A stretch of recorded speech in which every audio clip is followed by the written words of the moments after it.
I like to think about games on a scale from toy to narrative. It's not the most accurate, and it leaves a lot to interpretation, but it's an interesting thought experiment. While toy and narrative are both words with meanings that you probably know, I'm going to define them. A toy doesn't have many intentions. You pick it up and you wiggle sticks and you press buttons, and stuff happens. Maybe that stuff is fun, maybe it's pretty, maybe it's just something to do.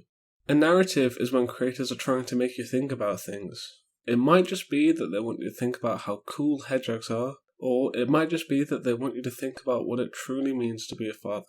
Narrative doesn't just mean words, though. Visuals can convey a narrative, audio can convey a narrative, even gameplay can convey a narrative, despite what some capital G gamers would have you believe. A game that borders on pure toy could be Super Mario Bros. Ignoring all external media, there is almost no narrative in the game. Not zero, the princess is in another castle after all, and the developers want you to think about mustaches. However, the game is a toy first and foremost. A game that skews heavily towards narrative could be Phoenix Wright, Ace Attorney. It's just all words. Almost every single moment is furthering the story, characterization, or telling a joke. Where a game lands on the scale is also determined by the player. A game that I would play somewhere in the middle is Yakuza Like a Dragon. There's a lot of story and character in that game. There's also a lot of running around, playing minigames, and beating up dudes. But if someone skipped every cutscene and fast forward all the dialogue, their scale would skew much more towards toy. And if someone set the difficulty as low as they could and rushed through all the combat, theirs would skew much more towards narrative. Neither are wrong, neither are right.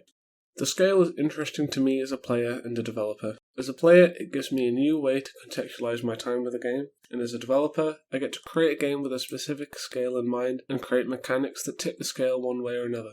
Finally, I think the scale is most interesting in its flaws. What is a narrative? What is a toy? Where would Pong go? Pure toy, you might say. Though I would respond, are we not thinking about the game of Pong as if it were a racket sport of unknown specifics? Is that not a narrative? I think about this scale sometimes, and now you can think about this scale sometimes. Maybe you'll think about where you would put games on the scale. Maybe you have an idea for a better scale.